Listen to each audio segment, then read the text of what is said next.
Hey everyone, just want to give a bit of context here before we get into the episode. We recorded this episode on Saturday, March 22nd. At that time, our pal Paul Schreiber of Synthesis Technology was in the hospital dealing with cardiac complications. We discussed that during this episode, as well as some of his latest modules and creations. Unfortunately, the next day, we received the sad news that he had passed away. Even though it may cause some confusion among listeners to hear us speaking about him as if he was still alive and well, we have decided to keep that part of our discussion in the episode instead of editing it out. He was our favorite mad scientist, and he will be missed. Our trips to NobCon will definitely not be the same without him.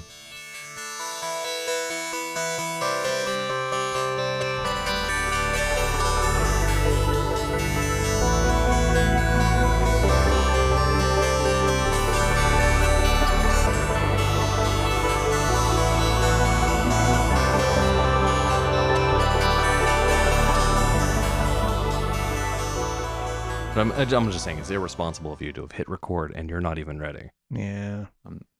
I was born ready, Dave. It doesn't seem like you were. Well, I got a question for you. Yeah. First off, are you down with the underground? Of course.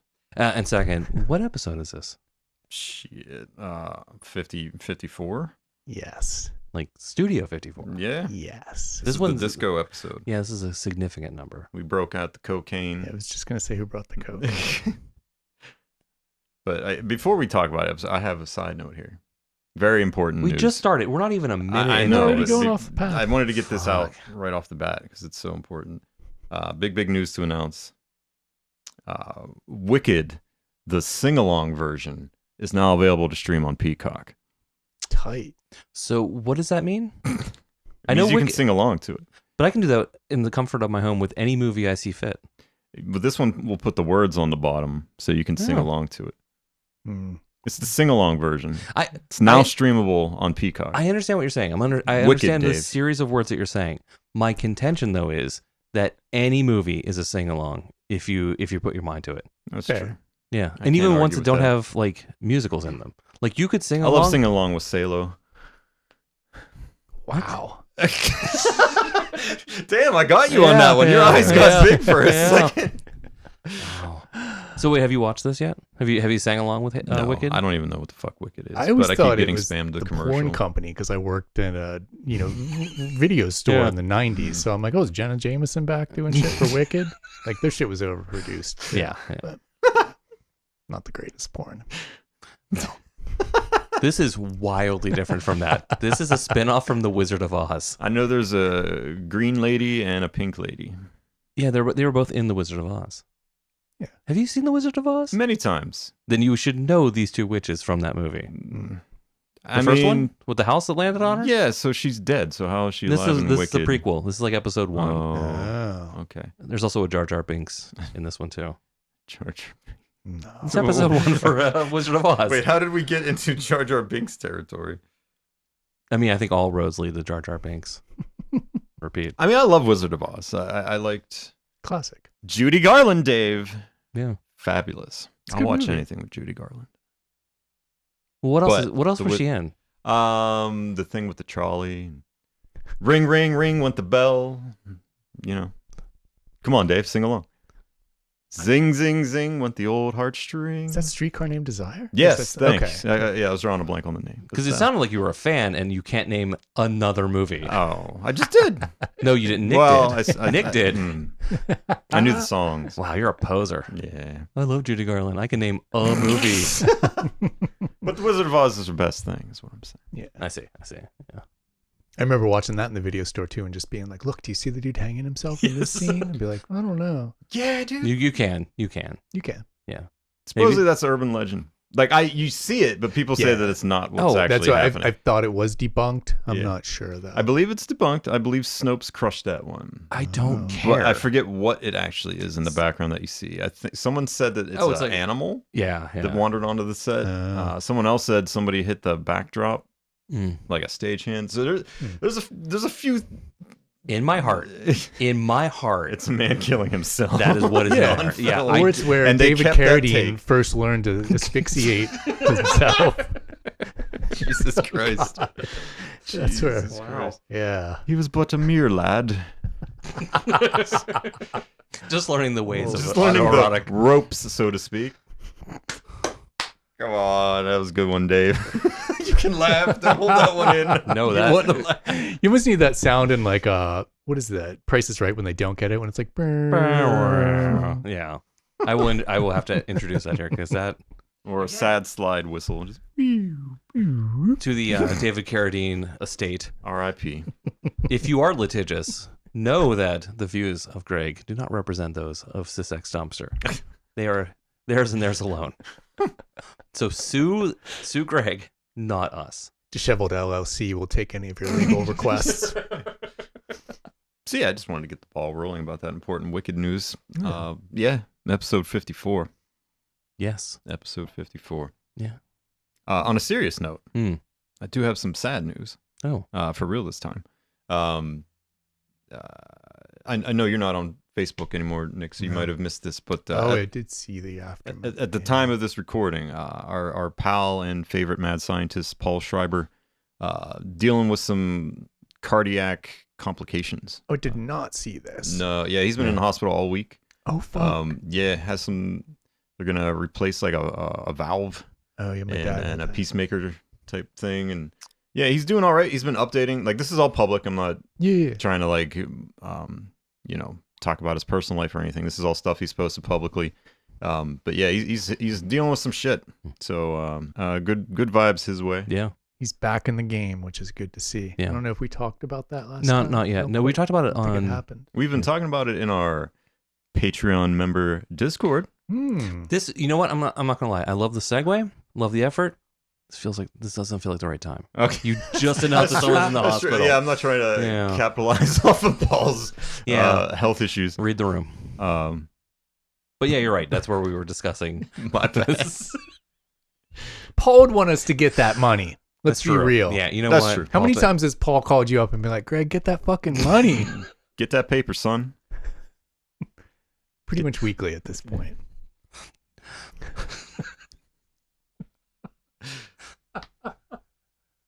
$5 a month for the cost of 2 eggs. 2 eggs? Are you fucking kidding? By the time this comes out, you get a half an egg for $5. The cost of half an omelet. Yes. Yeah. The hack was that the co-op had eggs. Still like at a kind of high price, but normal for the co-op. But last time they didn't. Oh, really? Yeah, Everyone found out. kind of sucks. Yeah. I got Amish eggs while I was out in Amish country. Good call. Fucking delicious. They were good. Yeah. Good eggs. I had my last 2 eggs today. So much get a chicken, and then we can just make eggs, and then I use those as talked currency. about this with Allison. Yeah. She's into it, but then I decided that because I'm a weirdo, I would be too sad when the chickens die. No, it's 100% a real That's thing. fair. No, I honestly, that's why I haven't done it. Friends of ours, Steve, he had chickens because he had a lot of space in Greensburg. Yeah. And he ran into the problem where like they weren't going through the eggs fast enough. So he was just bringing me boxes of eggs, and here's like, here, do something with them. So it's very productive, but yeah, like, they do die, and I don't know. Seems if I like a can handle lot to that. maintain. Yeah, like I want the eggs. Yeah. I eat a lot of eggs, and it's kind of hard lately to do that. Yeah. It is. Oh, yeah. But I was like, yeah, I could get chickens. I'd have enough eggs. I could give my friends eggs. But then I was like, from what I was reading, like you kind of cycle through hens kind of quick, and I was like, that's sad. I don't know if I want to deal with all that. No. I don't know if I can emotionally detach myself from these birds. Oh, I know. You know what I mean? Yeah, That's I why I'm wouldn't be able to. vegetarian. I can't. Yeah. No. I each one of their deaths will just be like, I got to call off work. Like I would take it too hard. And I know it's common for people who have them for eggs to also use them for chicken meat. Once they get past their egg laying prime. Right. Again, I don't eat meat either, so like I feel like I would be. I don't know what I would do with them. You know what I mean? I would Like, give them I like don't a know. Viking burial. Like I would Right. like full on like this is not to be like chopped up and eaten in some chicken salad. This is a chicken who I'm friends with. I know them. I know their backstory. I know their family. Yeah. They're getting a proper burial, which is like not what you're supposed to do with chickens. Right. Yeah. I Like- eat chicken, and I don't think I would be able to eat a chicken that I knew. Right. Like That's what that. I'm saying. Like, Yeah. I'd be giving them names and shit. Like, even if I Yeah. ate chicken, I don't know if I'd want to eat a chicken that I raised. I'm I pretty feel su- bad. I'm pretty sure like that's like eating a rule- pet, Yeah, I think that's rule number 1 on a farm is to not give any of the animals names. Right. Because do exactly what you just said. Like, you become free trauma. I'm good on trauma right now. I don't need more. So we need someone that is close to us who eats chicken and not too emotional about animals to get chickens so that we can get good eggs. Me. Yeah, but also like maybe I can just do a bunch of ketamine and disassociate for that part of it. I don't like ketamine at all. But also like you do need some space. Like it's not, you know, it's I have a huge yard that I'm doing nothing with. So yeah, the thought kept running through my mind. I was like, I want to get a garden there this summer. Yeah. I was like, maybe get a couple birds, but then I was like, ooh, what are you growing? We got a bunch of seeds.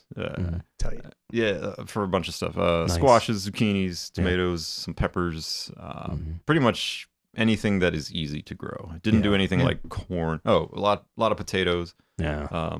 Potatoes are easy. Yeah. And I love potatoes, so yeah, we're gonna try to grow some awesome stuff. Yeah. Shit's mad expensive, and it's definitely not gonna get any cheaper anytime soon. No. So yeah, put that yard to work. Grow some poppies. So when society collapses, I'll have a tradable good. I'll have pretty flowers to trade. That's not where I thought you were going with that. Yeah.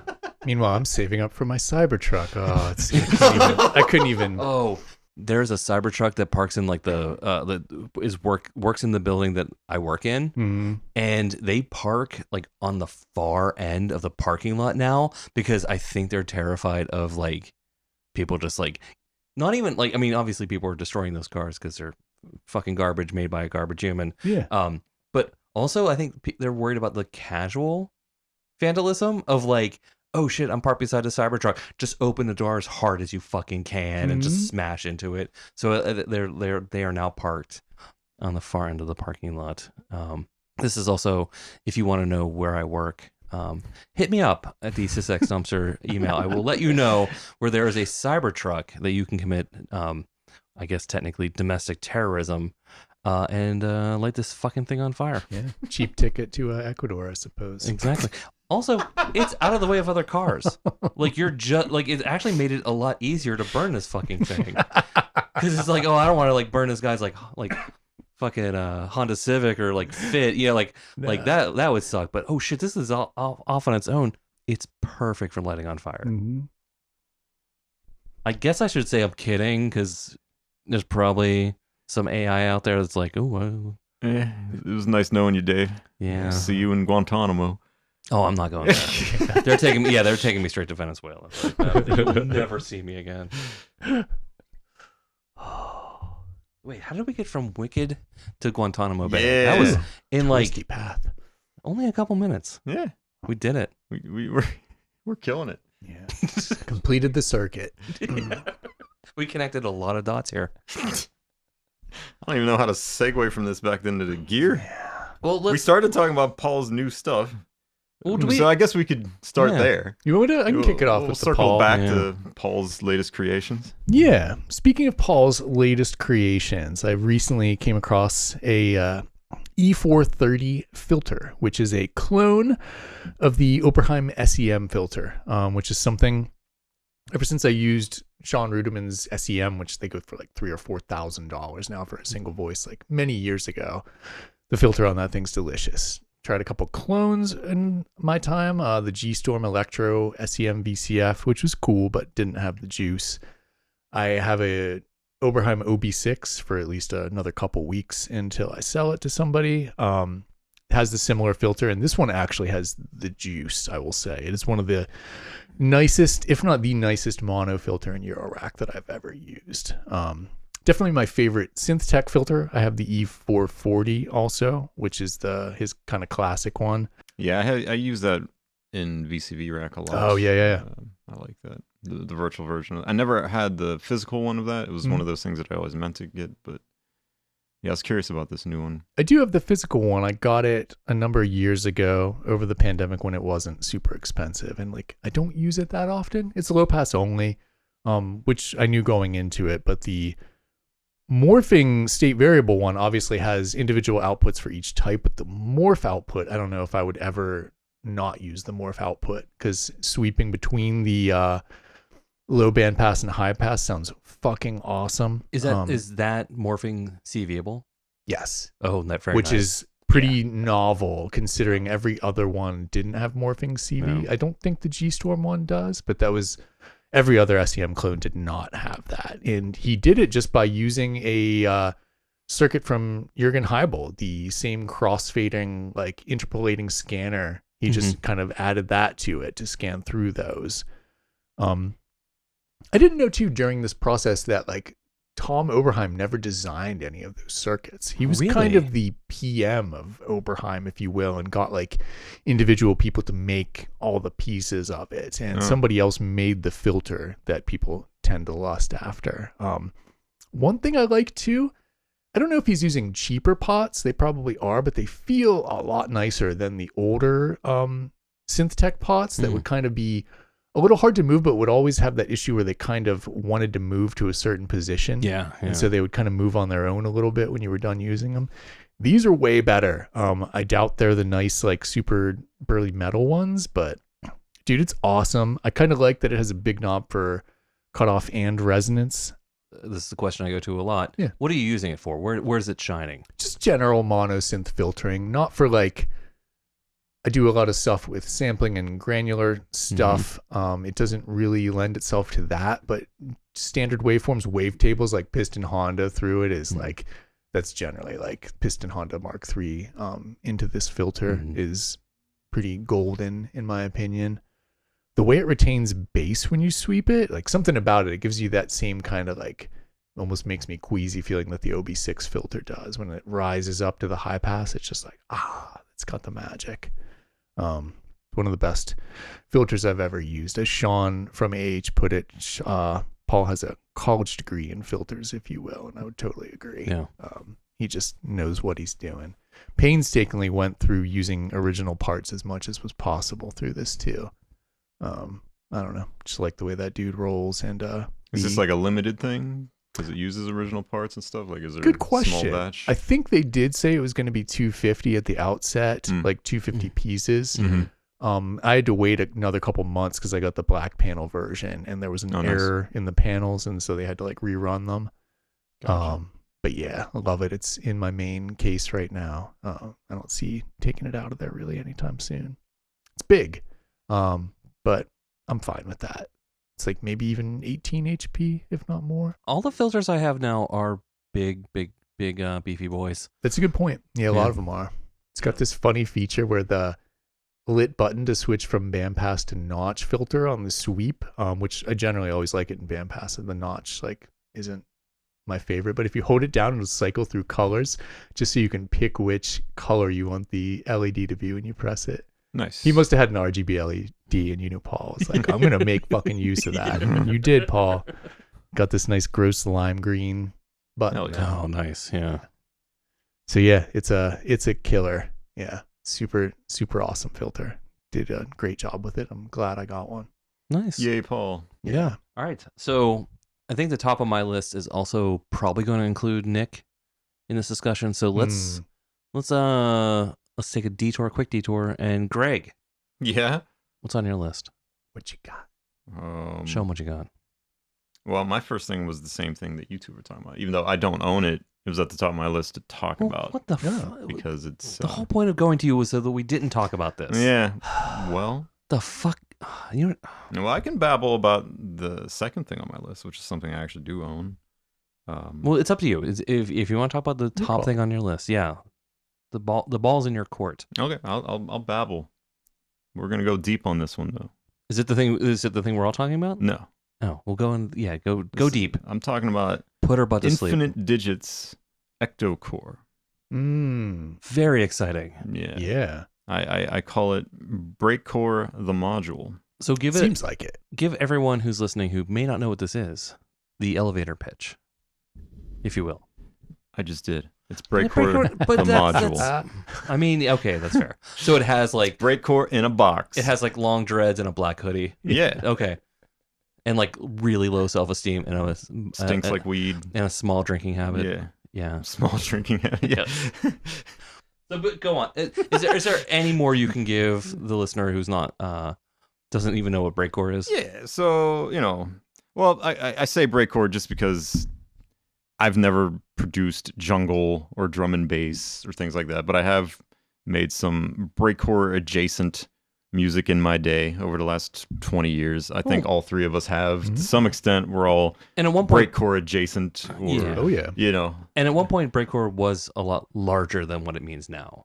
It's been a little bit more codified. Sure, but breakcore, I mean fast, chopped up breakbeats and amens intertwined with, you know, gabber kicks. And I did it.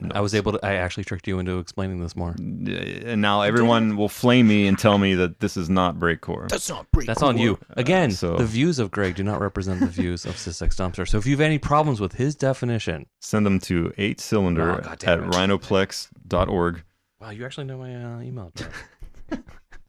I've sent an email once or twice, but go on about that. No, that's my loose definition of breakcore. It's probably not today's definition of breakcore. Right. And it's also not the main focus of this module, I guess. But I had some conversation with Zach of Infinite Digits, who pretty much seems to be on the same page as me. Like he kind of had breakcore-ish stuff in mind. Like most of his demos of the module are highly distorted break beats, you know, hyper cut up along with like some fast-paced acid lines or, you know, just crazy broken up stuff. Is this our first module? It is, and apparently it's probably going to be the last. But I will get to that. It's not his first rodeo with designing hardware. Okay. But this is the module that got me to get back into modular full swing, pretty much. Nice. I sold a lot of my stuff about 6 months ago because I wanted to do a full reset and just recalculate a smaller, more well thought out and directed rig. You had ideas with integrating with VCV. Right. Yeah. I wanted it to be like a hybrid system, but at the same time, I wanted it to be a live performance system. Gotcha. Yeah. My rig before that was pretty big. You know, I had 3 cases. It was all over the place. Started to get very expensive, and just I feel like it lost its direction. So I wanted to do a full reset. And I wasn't sure when I would start to rebuild, but the Ectocore kind of inspired me to jump on it now, and I'm kind of shaping my rig around it because I think it'll be fun as a live performance module, I should say. So yeah, I was kind of like gassing over it for weeks, and then my partner noticed me constantly eyeballing it. Was there like a picture of this module like in a frame on the bed, like inside your bed, and you would just like look at it like Wolverine in that meme, like just like oh, one day. Just a tear in my eye holding a picture of Ectocore, but no, she saw me like constantly rebuilding virtual racks around it and talking about how I was going to get one, and then so she kind of just bought it for me. Oh, that's awesome. Yeah, nice. And she was like, there, now, you know, the door is open, now you can start building from there. That's and sick. I was like, thanks. That's fucking awesome, actually. You know, let's take a moment to appreciate how respect. Yeah, seriously, that was awesome. Yeah. But yeah, at the heart of it, I don't want to just call it like Breakcore the Module. It is a robust sampler / slicer / mangler, I guess you could say. On paper, it's kind of my dream slicer module. It's the type of thing that I've wanted to exist forever now in Euro, and just no one ever quite made this. You know what I mean, for lack of a better word. I've tried a few in the past, like the 4MS sampler, and you know. You've always been looking for that recycle in a module. I would give this that title. Yeah, this is kind of very recycle-ish for old school breakcore people who don't, you know, I'm sorry, for new breakcore people who don't know what that is. It was a very limited, shitty program from Propeller Heads that you would use to slice up all of those old songs that were made before you were born. Yeah. They may have had may have used recycle. Definitely a lot of jungle did, I would say, and you know, drum and bass. Because you could connect it to your Akai sampler over SCSI too, and have it like slice that shit up. Yeah. And dump your Rex files into certain things. Yeah. So what kind of controls do you have on the Ectocore? You got a lot. It's got a lot Quick going question. on. Does it record? It does not record. Okay, it's playback. Playback only. That's what I figured. So it takes SD cards, which you set up. You can have up to 16 banks with 16 samples per bank with no limit on the length of those samples. Whoa. Oh, shit. Okay. Yeah. So it just streams from that SD card. Yes, it does. And Nice. that leads into part of the problem that I've been encountering with it so far, and other people have, is that you need a high-quality, fast SD card. Is that a real problem, though? Because they're real cheap now. Like, well, yeah. I guess you just can't get anything off the shelf. You got to, like, right. get one of the ones that Yeah. actually... I got used to that with the ER301 because it was the same. It was dog Yep. shit if you didn't have a SanDisk Extreme Pro. Yeah. Yeah, that's kind of what you need, I feel like, in this one. Zach has a list that he's been sharing with people who are having issues, of which cards to avoid, which cards are tested and known good. Well, I know a long time ago you got a SP303 with the idea of doing stuff with really long samples. Oh, wow. Is that something you're using this for, or are you using more smaller chopped No, up breaks? I'm not going to use... Well, I'm going to use long samples with this, but not like super long, drawn out or one shot. It's just... Right. My intent is to bounce out 16 longer chunks of what I'm making in like VCV rack into this thing, and then setting slice points and jumping around. It kind of sounds like how I use the Polyend tracker. So I use same I do concept. a lot of stuff in the LXR. I'll right. do a lot of drum stuff in there, bounce those out, and then load them into the Polyend tracker and chop those up and resequence them. That's how I was using the tracker too. The original one. I was bouncing stuff out into that, and even I was recording stuff from my modular and putting it in there. That's why I was so annoyed that the original Polyend tracker didn't have stereo, right? Which Ectocore is fully stereo compatible. Oh, cool. Okay, nice. Very nice. And if you use the software, you have the option to turn mono into stereo or stereo into mono. It'll convert them for you, nice. Which I thought was pretty slick. Yeah. But yeah, it does not record, but you can load some serious stuff into there to slice up. Yeah, I kind of figured it didn't. I don't know how you'd even deal with that. I know that's a big thing for a lot of samplers. For me, I almost never do that. Right. For me, I'm always like, I'm going to record this, get it to where I want it in my DAW, bounce that out, and then import it. Yeah, I think it's interesting that you made the recycle comparison and brought up tracker, because that was the two things that I had in here. Like, this is closer to recycle, or perhaps like the slicer in your DAW than, say, a tracker, how that handles the slicing. And that's always been more my territory. Like, I think you had a lot of experience with trackers, or at least MPCs. Yeah, MPCs for sure. And you had a lot of experience with trackers. Renoise and Fast Tracker too. Right. Whereas I did not. I did all my slicing using Recycle and FL Slicer and a few others I can't remember off the top of my head. I had some third-party VSTs that handled slicing over the years, and the one that's in Reason, which was kind of like, I guess, the next iteration of Recycle, kind of. It was, I mean? I don't even remember what it was called. The blue thing. Is it just the Rex player? Or, yeah, it was the blue thing. I forget what it was called. Yeah. But yeah, I feel like this module's closer to that. So it's closer to my familiarity with slicing than, I guess, someone who's coming from like a tracker background. So it's not going to replace your tracker, in my opinion, but it is the Eurorack version of probably your favorite VST or, DAW slicer. So how do you set the slice points in it? That's my question. So it'll detect automatically. Oh, okay. Or you can set it manually. It has a software program that you can use that, first off, it reads the file name. Like, if you put 160 in the name, it's going to use that first to try and set it, and then use that as a starting point for the auto detect. That's cool. So, but if auto detect and the title doesn't get you accurate results, you can manually set it. You can also manually adjust. That's tempo, I mean, sorry. Yeah. You can also manually adjust the slice points. So it tries to detect transients, tempo, all that jazz automatically. I'm sorry, is this doing this in the module or the software?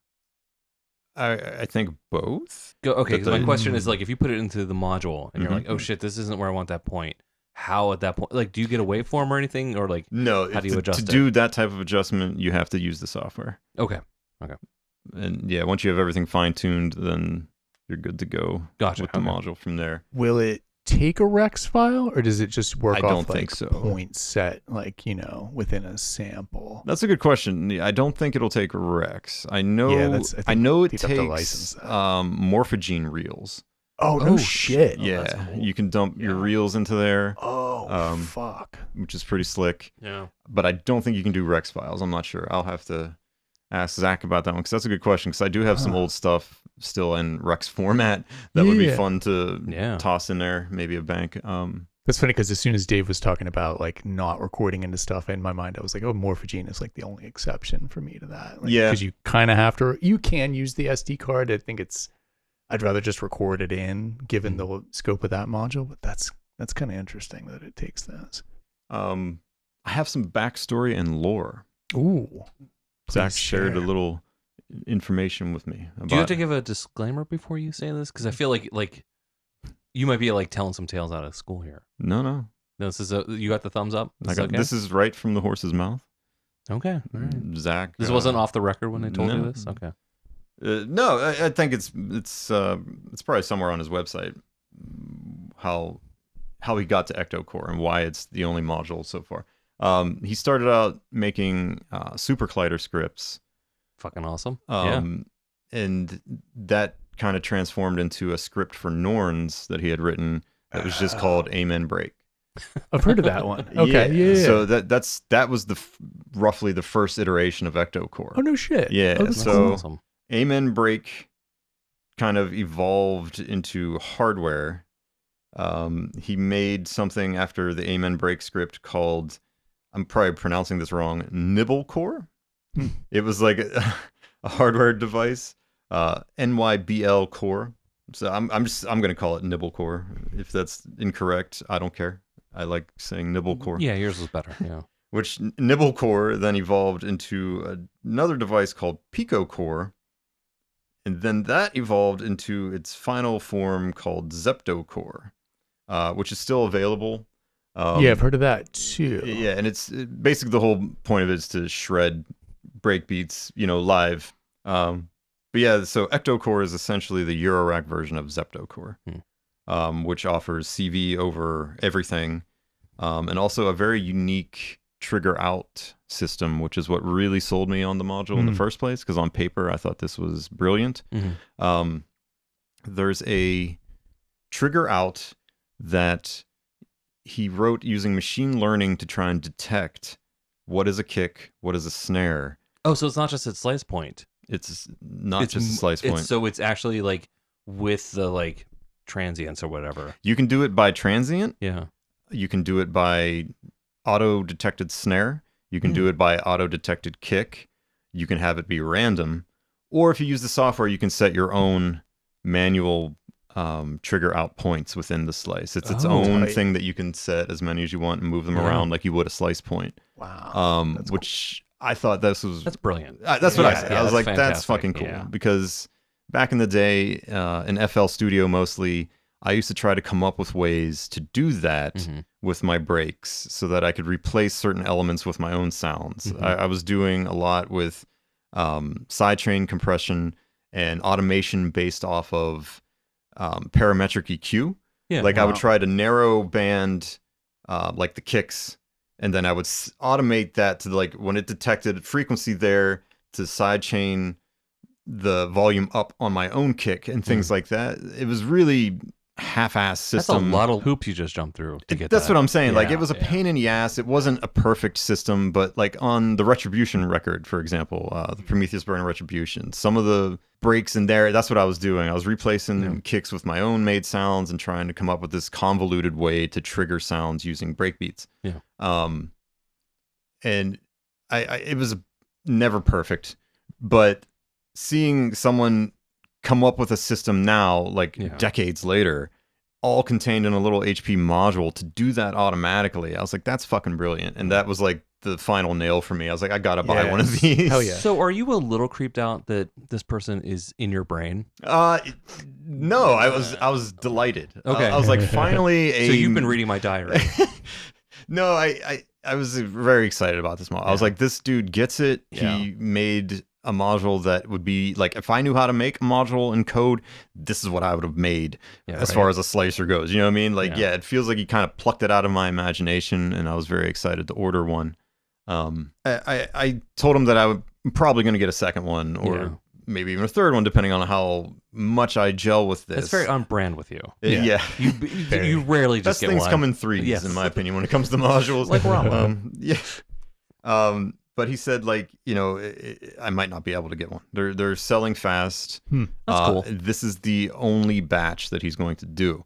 Wow. He said, like, it's not economically viable to do another batch, really. Like, he said it was very costly to do this. It's more of a passion project that he wanted to do, more so than like opening the door to him cranking out modules as like a module manufacturer. Like, this was just like a one-off thing that he was very passionate about and wanted to get it out in the world.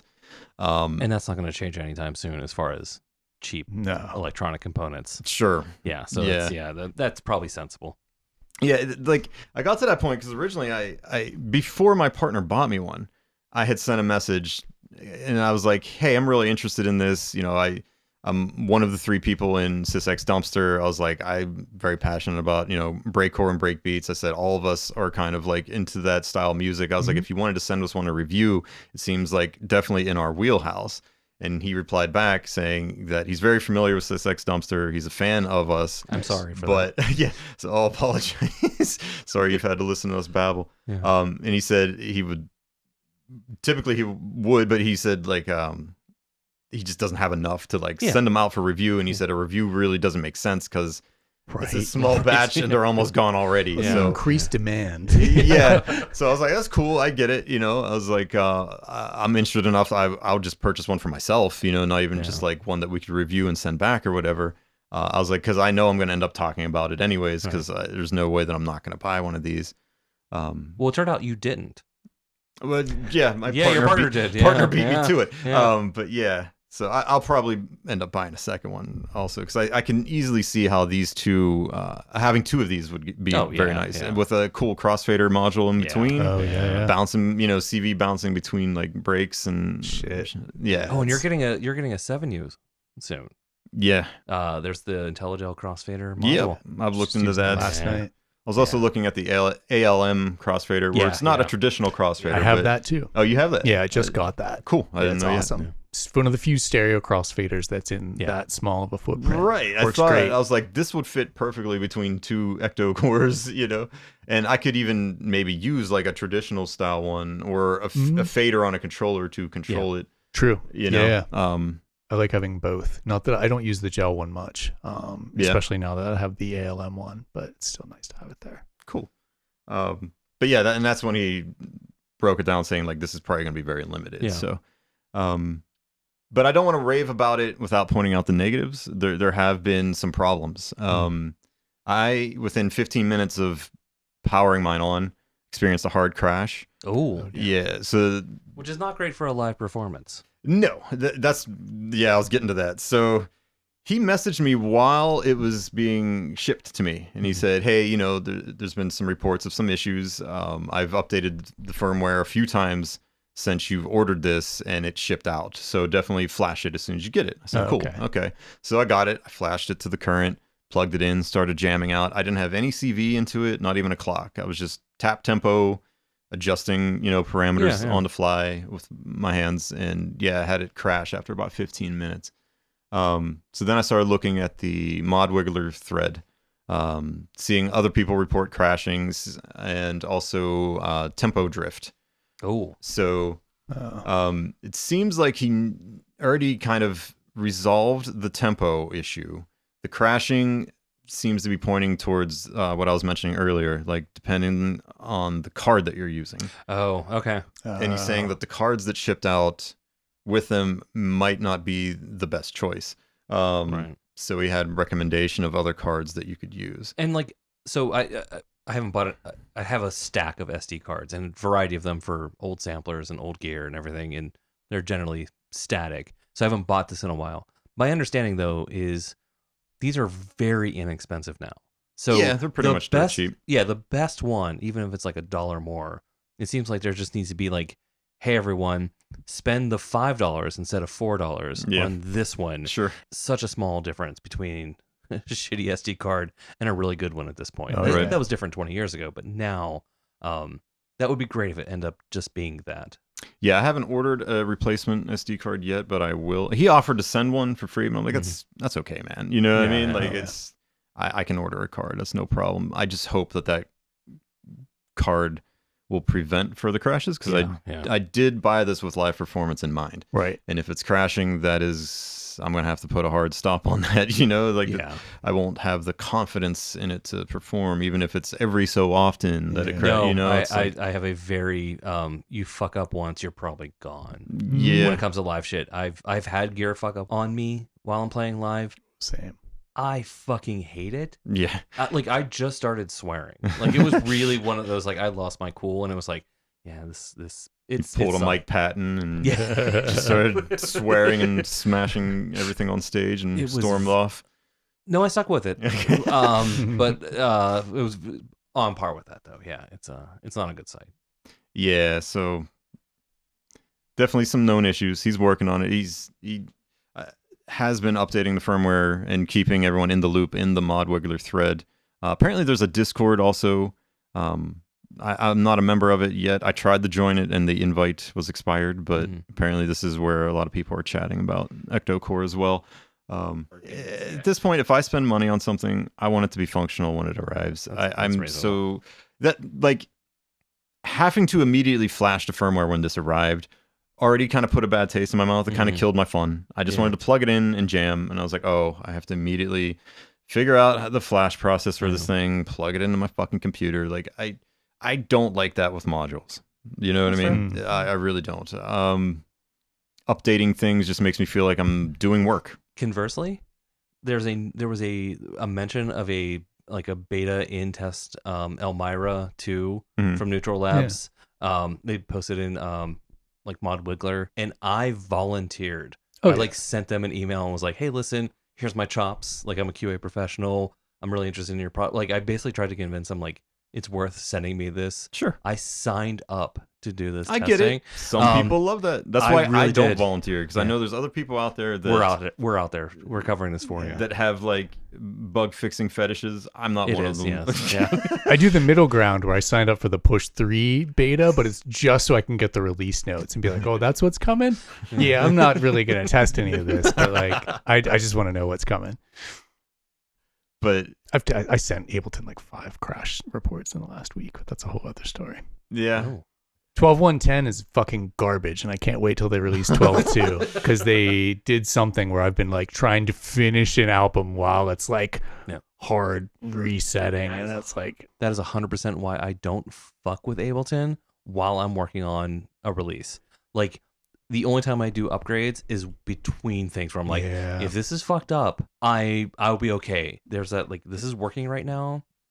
Don't fuck with it. I had auto updates on still, which I turned off, and that's why I saw it downloading. I'm like, it'll be okay. And this one, like, they've been good about it generally, but this last one is like...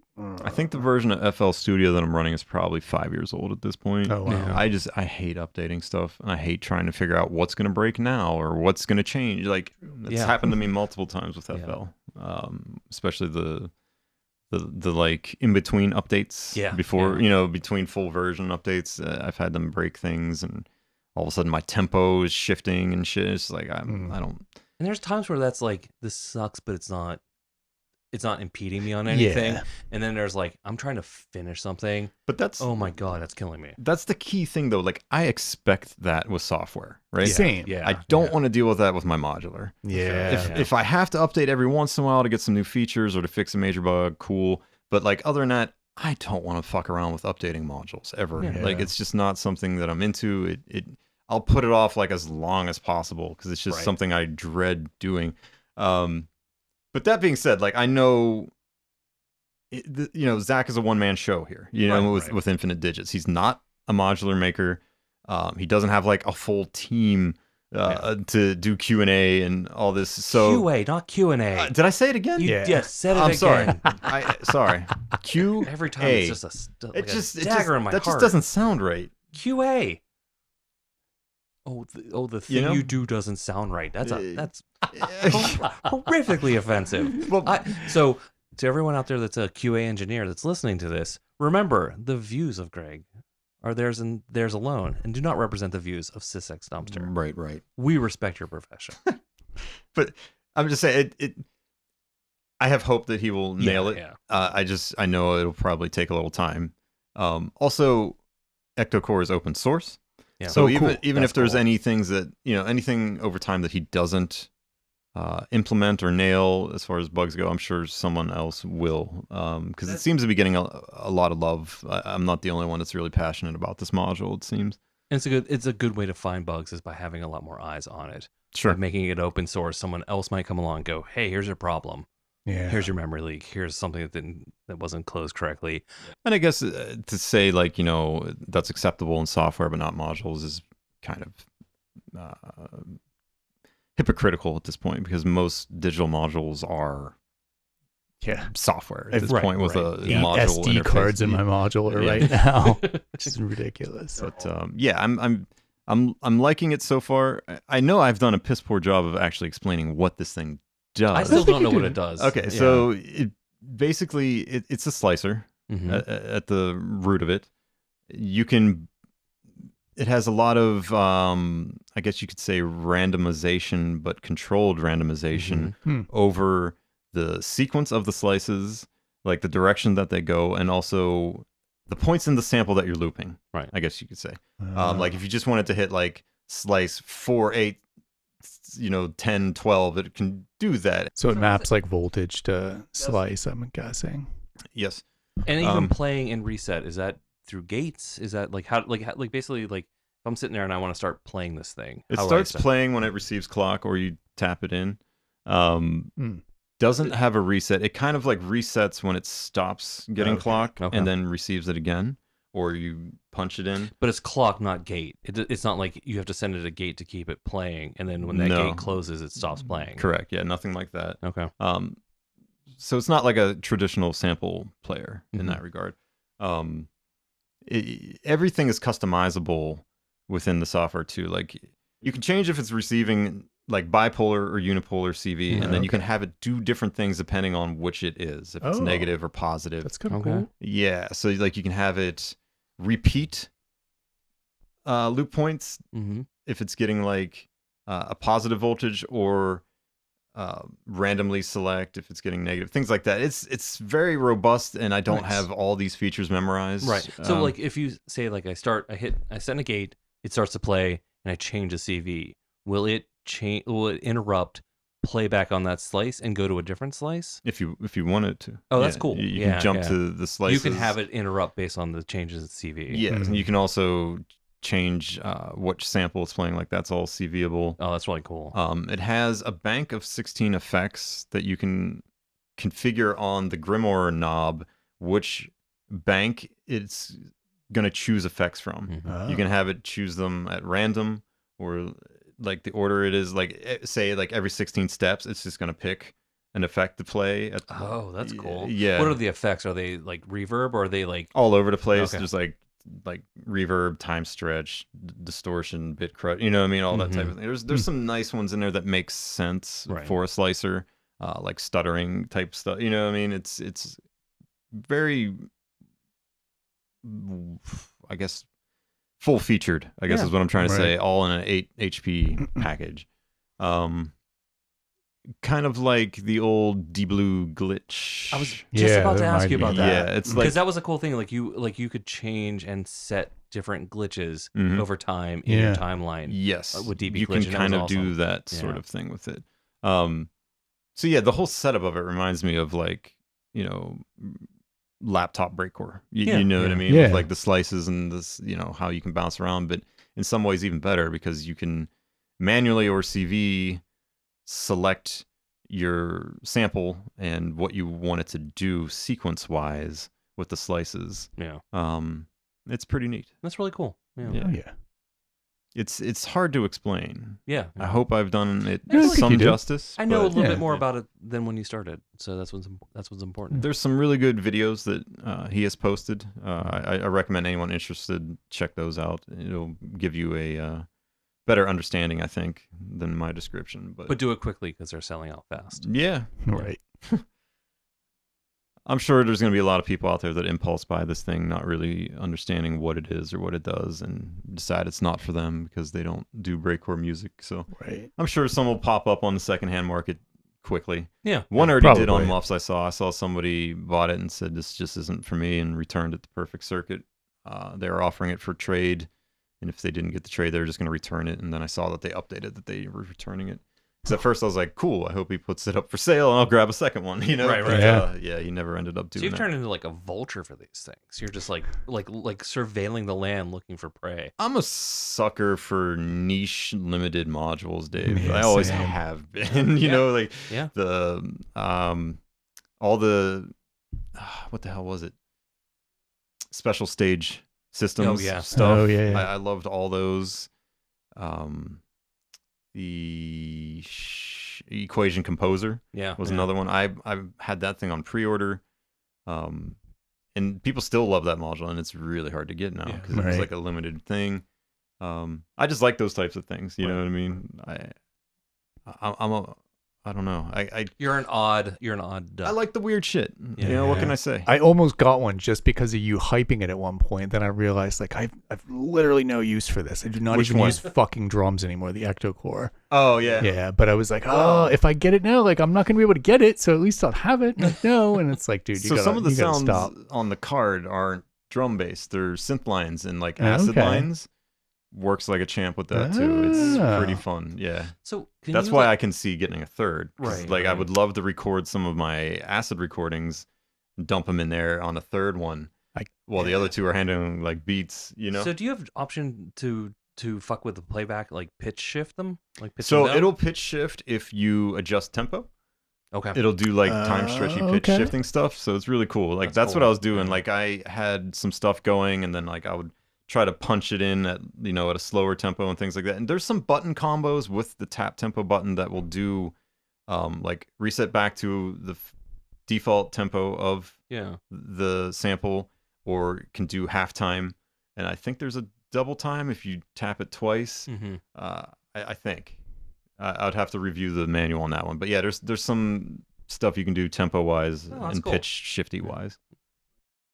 Yeah, so when I was writing notes for Ectocore, I had jotted down my own tagline for it that I thought you would appreciate. I wrote, Infinite Digits Ectocore. It's fully featured. It's fast. It's furious. It's about family. Breakcore family. Wow. Okay, I'll accept that. Yeah, yeah. I would have also accepted Ectocore. Bustin' makes me feel good. Wow. Both So- work. Both great. Funny that you say that. Oh, I don't like where this is going at all.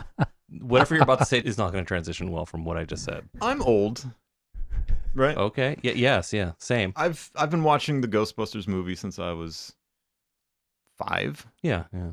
I've always loved the theme song.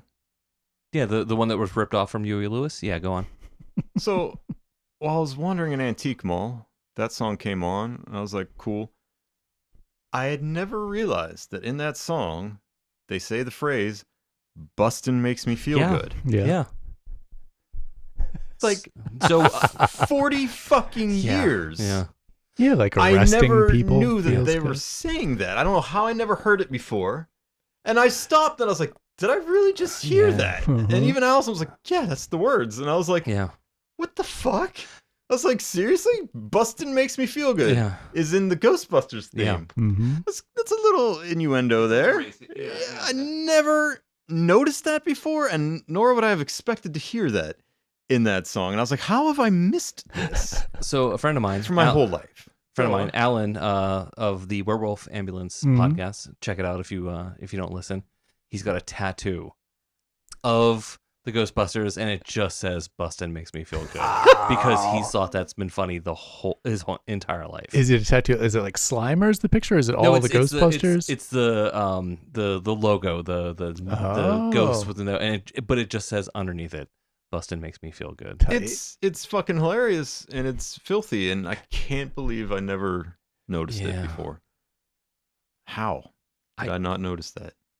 It was funny this whole time. It was like a earth-shattering moment for me. I'm just standing in this antique store, like, wow, like staring at the ceiling, like. But this is also the movie where like Dan Aykroyd gets a blowjob from a ghost. True. So like, but that's a deleted scene. Well, apparently the movie was originally supposed to be a lot more body like that. A lot more ghost fucking. Yeah, like poltergeist feet jobs and anal. Never mind. No, I was just thinking like Porky's level like hijinks. Right. Like no, you went. Wow, you took a different turn entirely. Yeah, I was gonna get nasty there for a minute. Does a ghost even have an asshole anymore? That's what I was gonna say. Like, where does ectoplasm come from?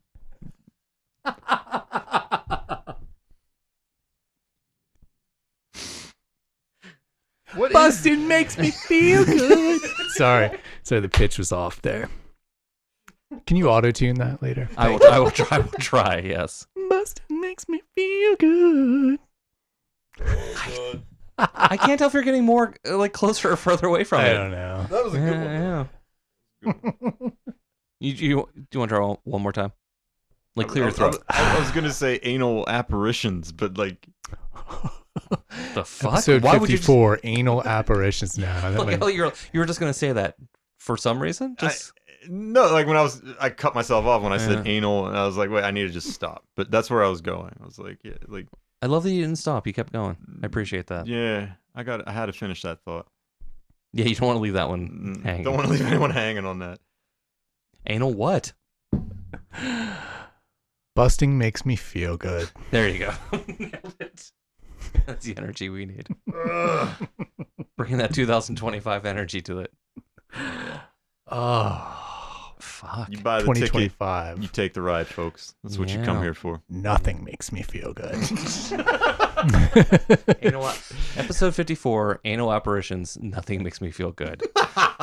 All right. Yeah, we got a title. Wow, we sure do. We got the episode tagline. Okay. Good job. Wow. That's a wrap. Well, there's one more thing we got to talk about, at the very least. Yeah, there's a few. I'm just saying that's a wrap. Because you could end it there. It's gonna be hard to top that. More things to talk about, but we should stop because I mean, do we want to talk about the big thing? Oh, sure. The big thing. It's the big thing. There was a lot of hype around this, and the punk rock in me was like, "Fuck hype! Everyone else is into this. I'm out of it." I had a very not shitty attitude, but kind of like, fuck that. You snubbed your nose at it. I stuck my nose up at this because I was like, oh, everyone likes this. And I was dead fucking wrong. This thing fucking rules. Yeah. We are talking about the Make Noise Multimod. Honestly, they nailed it. I think it's fucking amazing. It's great. Yeah. Just a brief explanation as to what this is. It takes one signal and generates 8. But it's not just a mult. It does things. Does a lot of things. Each of those outputs is some variation on the original that came in. And you've got 3 controls over that, specifically spread, phase, and time. There's also a hold, so you can get a little bit of a sample on hold. I love hold.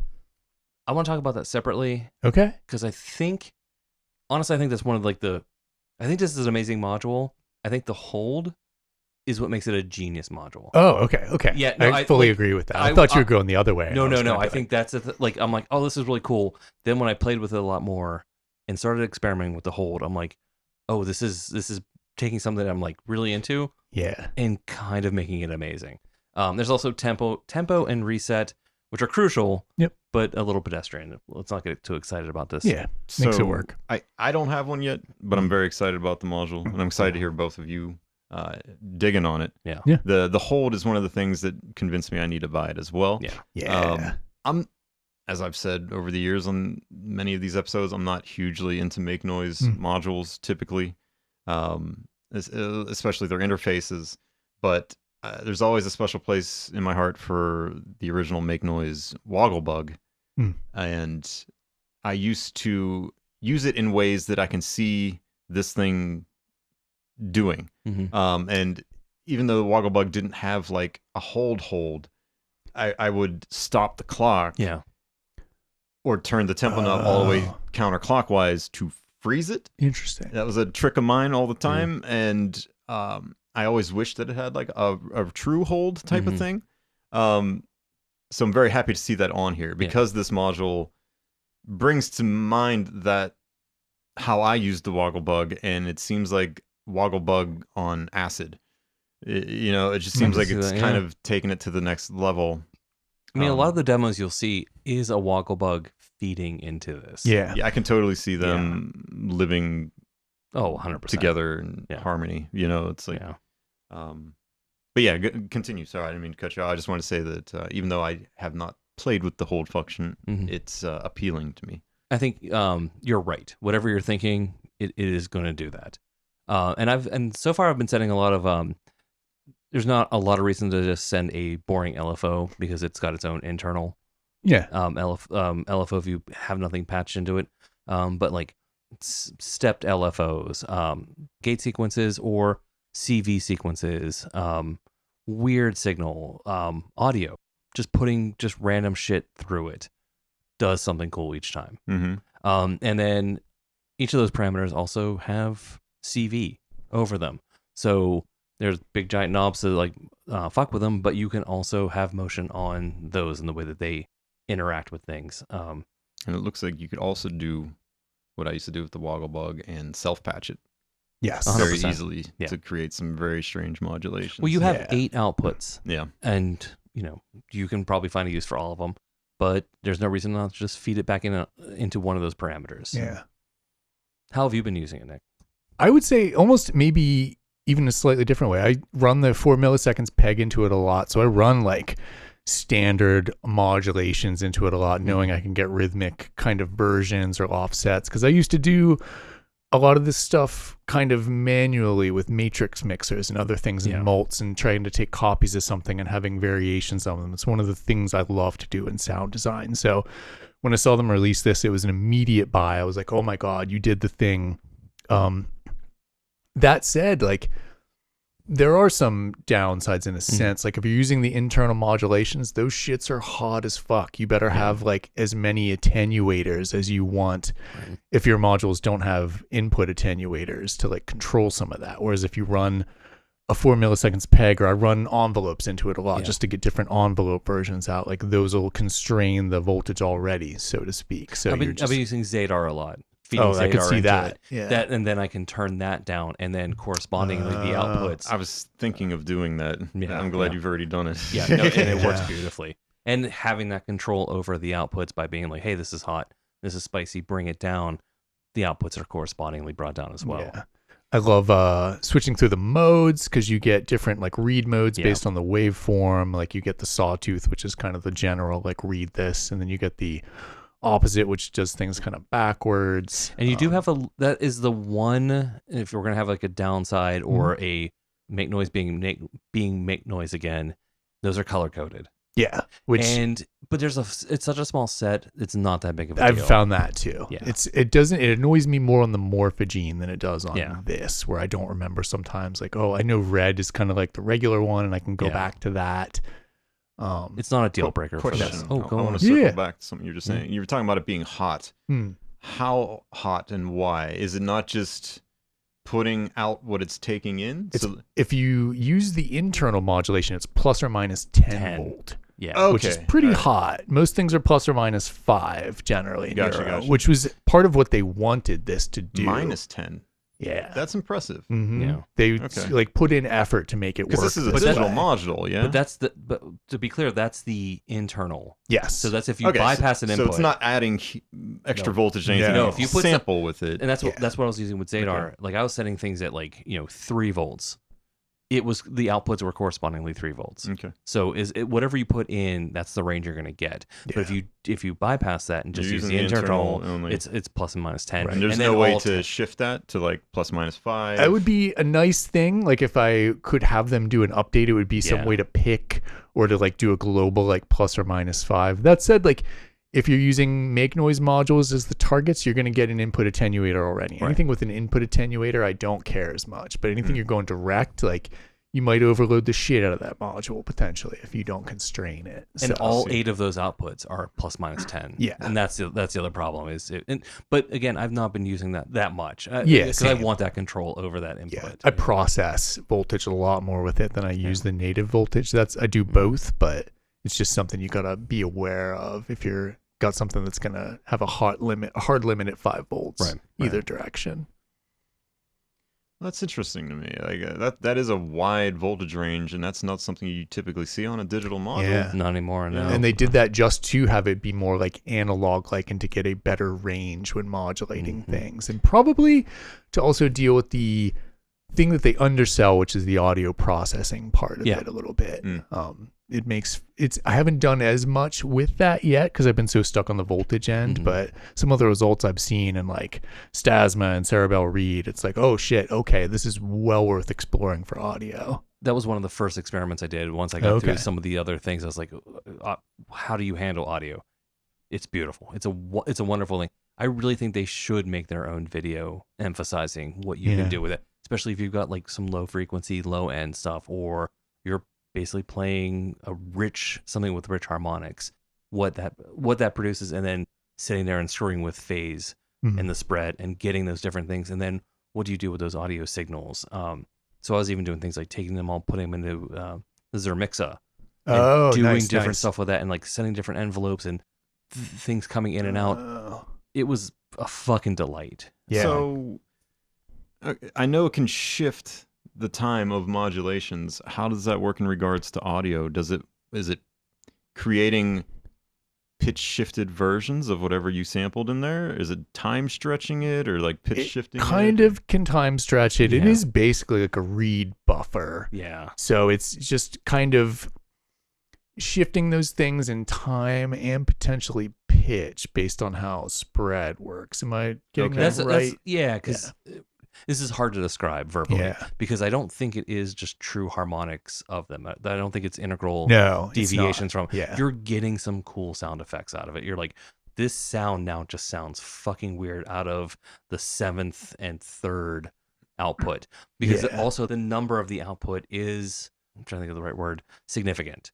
Yeah. It's not just random. As you start playing with it, you can start to get the sense of like, oh, the 8th output tends to do this. Right. At least my understanding is it seems like it deviates the further you get. Yeah, because it's split between the 4 outputs and the way you change the time knob, like the first 4 can be very slow and then the second 4 will be much faster, for instance. So it's not like totally linear in that way in the way that they all respond.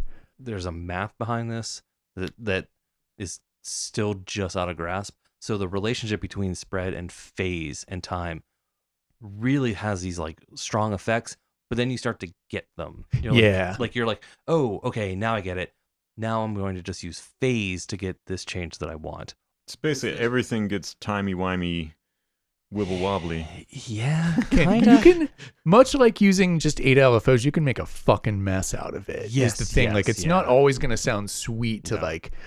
You have work modulate to do. Everything. Yeah, you have work to do. And one setting for one input may sound like shit when you change that input. Yeah. That was the thing with like those first couple of nights where I'm like, this sounds fucking great with this, and I take that out and put something else in.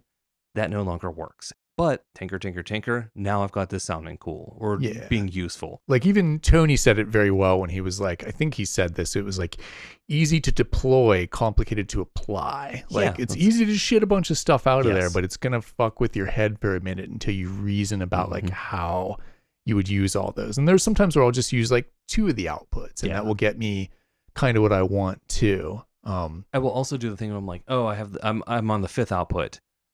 Wait, actually, because they're showing the lights, the LEDs for each of the outputs will show you what it's doing. You're like, actually, I think this other output is more interesting. Yeah. Just changing which output you're using has a huge impact on it. Well, it seems like it was kind of designed to make you think differently. Like when this was announced, we were all talking about it in our Sysex Dumpster Discord.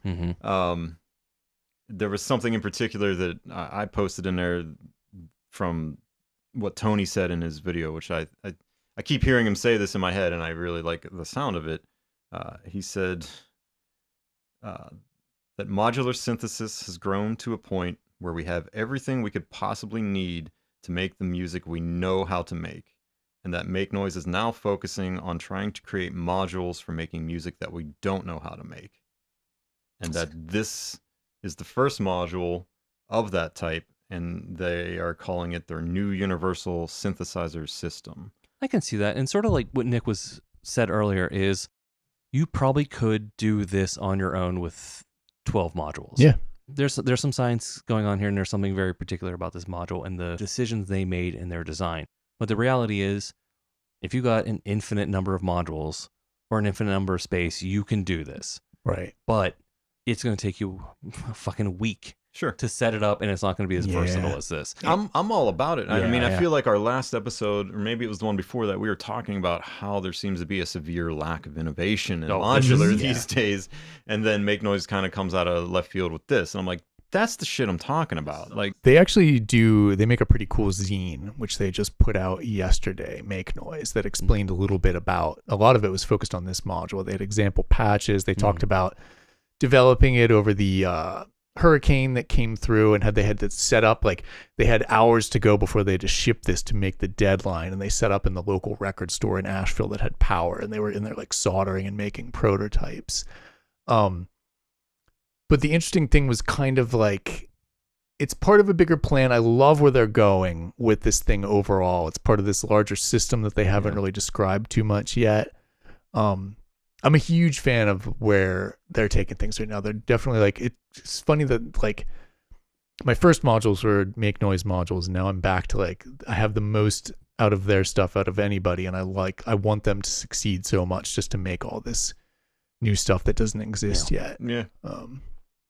But it's leveraging, and that was my point that I kind of spaced on. It's using part of the Spectrophone platform, even though it's different hardware. Okay. They're apparently using some of the code, but Spectrophone doesn't have 8 inputs and 8 outputs at this high quality. So that was the new thing that they integrated, and they hired a new team at Make Noise to kind of make this new platform that apparently they're going to use. And this is even underclocked. They underpowered it so that they could have a lower power spec, but it has a lot more horsepower that they haven't tapped into yet with this platform. So I'm kind of curious to see where they take it. So they could actually provide some new changes and updates to the firmware. Yeah, potentially. And they've got some headroom. Yeah. Okay, that's cool. Or at least some processing room. I don't know how much storage they have, but there's some capability. And like all the new modules on this NUSS platform are going to be larger than the Multimod, like size-wise. Apparently, they're going to be bigger modules, he said. He had some pretty revealing interviews that were cool about, like, you know, stuff that they've gone through personally and professionally as a company. Like, we weren't far off, maybe, and that they almost were close to, like, having to reform their company to some degree. But I'm super glad to see them still going and making shit like this. Yeah, I'm glad to see someone pushing the envelope a bit. Yeah. You know, it's been a bit of a lull, I would say, as far as, you know, creative stuff goes, as we've discussed at length previously. So I would this is also, like a breath of fresh air. Yeah. You know? I would also put that this is clever. That this is not just someone pushing the envelope. Like, they executed well. I don't know if that lightning's going to keep striking. Right. It's a very hard thing to, you know, repeat, being very clever and executing well, but I don't know, I now have a lot more faith that this type of thinking is out there. Outside the box, forward thinking. It's a new paradigm. A lot of people, this has been a big deal. So hopefully other companies are going, oh shit, that like kind of wonky idea we had, let's run with it. Let's see what happens. Which is what I think used to be the case with Eurorack. Oh, yeah, that was the start. You know, 2008, 2009, 2010, around that time frame, like people had goofy ideas and started making modules around them, and it was like, cool. Yeah, stop being safe. Yeah. Stop being safe. We don't need the 100th envelope generator. 100%. Yeah.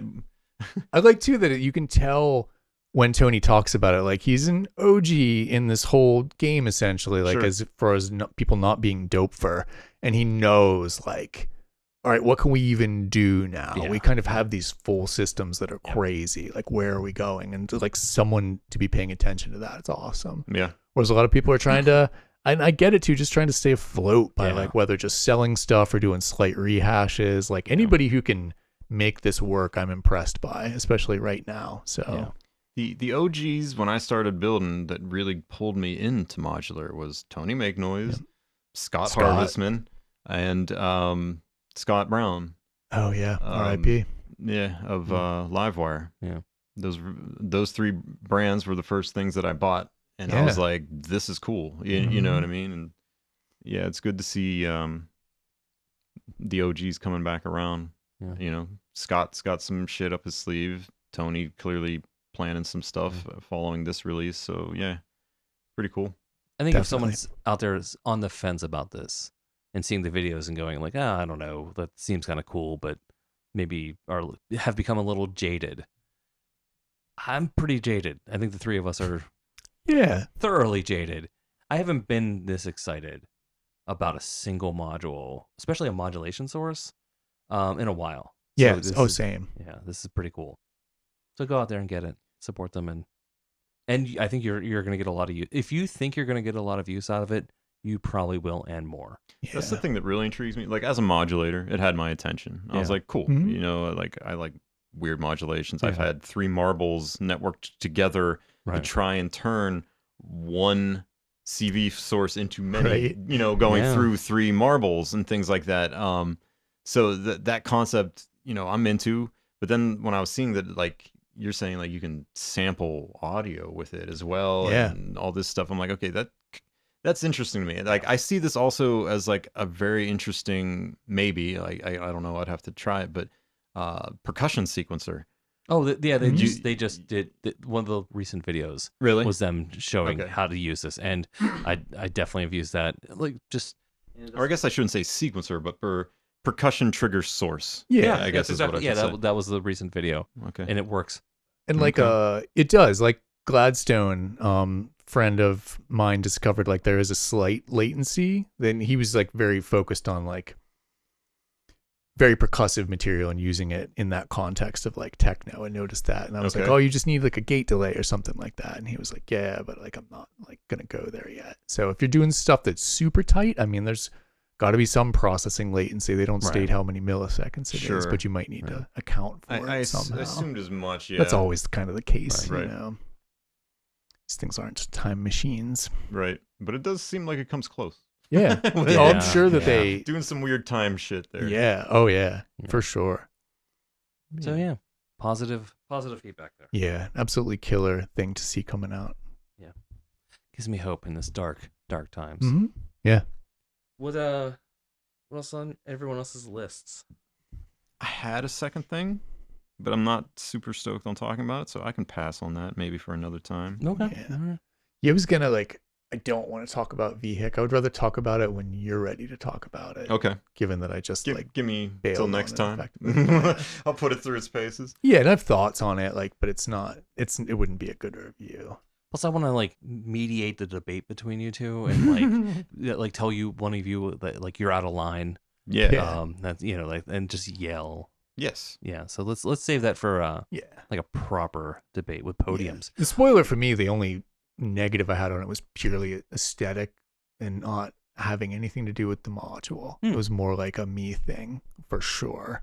And I was like, oh, I think I see where you're going now. I don't think I want to go there, essentially. But I think like I could see I think both of you need them. You have one now.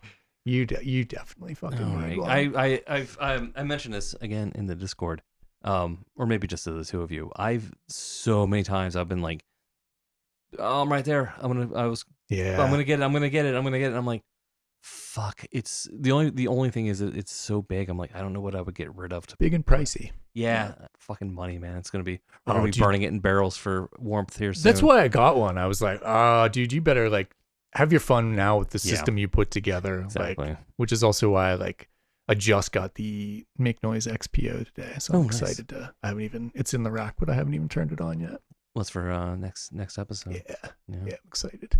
That's stereo, yeah. Yeah, that's cool. Yeah, that was part of like what got me. So what plans do you have for it? Like, you got any filters in mind you're gonna route it through? Yeah, right into the QPOS, which I have, if I haven't said it before, that's like as far as stereo filters, that's my number one. Cool. It's like god tier resonance for sure. Nice. Yeah, I love that thing. I forgot you had that. Yeah. Oh yeah, I love that thing. Luke, thank you, Luke, for convincing me to get that after many months. I finally got it and was like, okay, this is why you kept bugging me about this. It's fucking great. Nice. It's all over this one track I'm working on now. And I think the XPO might fill in a gap. Like I finally have this track like under control after the last 2 days. And I'm like, oh, I think I just need like one more thing near the middle end here. That might be it. So I'm going to try to fuck around with that tonight. Very nice. Speaking of tracks, 2 of us have tracks on a new compilation that came out from either our first or second guest. Yeah. Sean Dementia, who is running the Tarantella label out of Portland. For a while now they've had a series of like guest mixes, and they put on shows in that area. And they recently released Sean's own Observer material, but this week they release a comp that includes tracks from Greg and myself. As well as a ton of incredibly talented, also, I know a lot of them, amazing human beings. Mm-hmm. It's a pretty cool lineup. It's a great comp, I will say. Go ahead. Yeah, I was gonna say I'm excited about it. Like, I had no idea who else was gonna be on it. Like, Sean didn't tell me. He just like, would you be interested in submitting a track? And I said, sure. And I was making progress with it for like a month, and then I got hit with COVID. And like trying to work on sound was just impossible. Like my left ear went ape shit. I couldn't hear, and I was just very sick. Right. You know, so I messaged him. I was like, dude, I've been sick for a week straight. I know we're getting close to the deadline. I don't know if I'll be able to finish this, but I was like, I will try. And he was like, cool. You still got some time. Just stick with it and let me know. And then as soon as I started feeling better, I just like went at it with, full force and surprised myself that I was actually able to finish it and submit it in time, because I'm kind of notoriously bad at flaking on submitting things that I say I will and things like that. But yeah, I was glad to get it in there, and I was real curious to see who else was on there. And then once I finally saw the lineup the other day, I was like, oh, this is awesome. I was like, fuck, 8 cylinders on it. But yeah, there's a decided low point. And it's in the middle. If you can make it through that, it picks back up. Yeah, or just skip it. That's the power of skipping. Like, you don't have to listen to it. No, your track's hard. That was that's one of my favorite tracks of yours. It's pretty quite hard. Honestly. Yeah. Also, my favorite C-Clones track is on there. Actually, the one they did on there is amazing. Yeah, I feel like nobody phoned it in. It's very really funny good. For like a comp is normally like throwaway tracks or I don't think anyone half-assed this. I agree. It seemed like everyone was into it, and it's like what, 18 tracks or something? Yeah, it's pretty healthy. It's a big one. Yeah. No, I couldn't have. Even if I would have been able to finish what I thought, I was like, when I heard the comp, I was like, I wouldn't. I would have been the fucking odd man, odd them out. Feet, yeah, delaying it all. No, it just I wouldn't. I can't. I don't make that shit anymore. Yeah, it could have been like an opener, little. There's a good beatless opener track on there already. There is. And I was like, okay, like nailed it. Yeah. Yeah. Mine ended up being more melodic than I thought it would be initially. Like I ended up getting a little heavy with some melodic elements there, but because initially that was not what I had in mind. I was just going to be like full on, like just want to do broken beat stuff. But it ended up being a weird hybrid of, between like melodic stuff and broken beats. I didn't know where it was going to go once I started getting halfway through. That sounds good. Yeah. And I will now begin saying letter by letter the URL that you can go to get this. TAI I already forget the rest. We didn't start H T T. World Wide Web. WW HTTP. Yes. But it's on Bandcamp. Yeah, we'll put a link on the stuff that. But yeah, check it out. With this. Is there anything else anyone wants to talk about? I had something a little off topic. Ooh, but Wait, slightly related. You always have shit that's off topic. I do. Lay it on. My brain bounces around. I know you have spoken highly of this for quite some time, and it's also my partner's favorite store in existence, and I think yours as well. I finally went to the Container Store the other day. Yeah. I take back everything negative I ever said. You saw the light? I feel so bad for making fun of you and my partner. Being like, whoa, a container store. Whoa, you look at containers all day. So I forgive this you. place is fucking amazing. Oh, it's amazing. Yeah, it is. It's incredible. It's wild. And like, I only bring it up in the context of our podcast because there were so many things that I was finding in there being like, oh, I could use this to hold my patch cables. Yeah. Oh, I could put my modular on this. I could put a bunch of pedals on this thing. I feel like as far as gear goes, there's some really useful organization stuff in there. And like, yeah, I'm sorry for making fun of you, Dave. I take it back. I stand corrected. And it almost closed. It did almost close. Oh, it didn't? Yeah. I thought it was done. So I thought it was closed too. And I had seen all of the news that it was closing. That's why I went. Because I was like, oh, it's going to be gone soon. I should go check it out. Oh, shit. And then we went there and I'm checking it out. And Allison's like, oh, you didn't hear. It's not closing now. And I was like, oh, well, good. Because I really like this place. Yeah. So you don't have to apologize to me because my faith in the Container Store was so strong that your naysaying did nothing. Didn't phase you. It bounced off my armor of faith in the Container Store. Dave is the Container Store paladin. It is. I was just like, oh, you'll eventually come around. You will see the light, my brother in Container Store. Things still need to be contained. Damn it. Recession proof containers. Yeah. No, I love that store, and I went in recently. And I was like, oh, maybe it's sold out. Maybe it's lost its edge. Maybe it's not the Container Store that from my youth. It's like 10 years old. But like I went in and I fell in love with it all over again. It's really it's every time I'm like, you fucking get me. I had to leave because I was ready to drop money that I don't have on things that I didn't necessarily need. Oh yeah. But I was just like, well, I need that for sure. Oh, right. I need this. Like, yeah. I never thought I could contain this thing. Right. And now I know that I can. Yeah.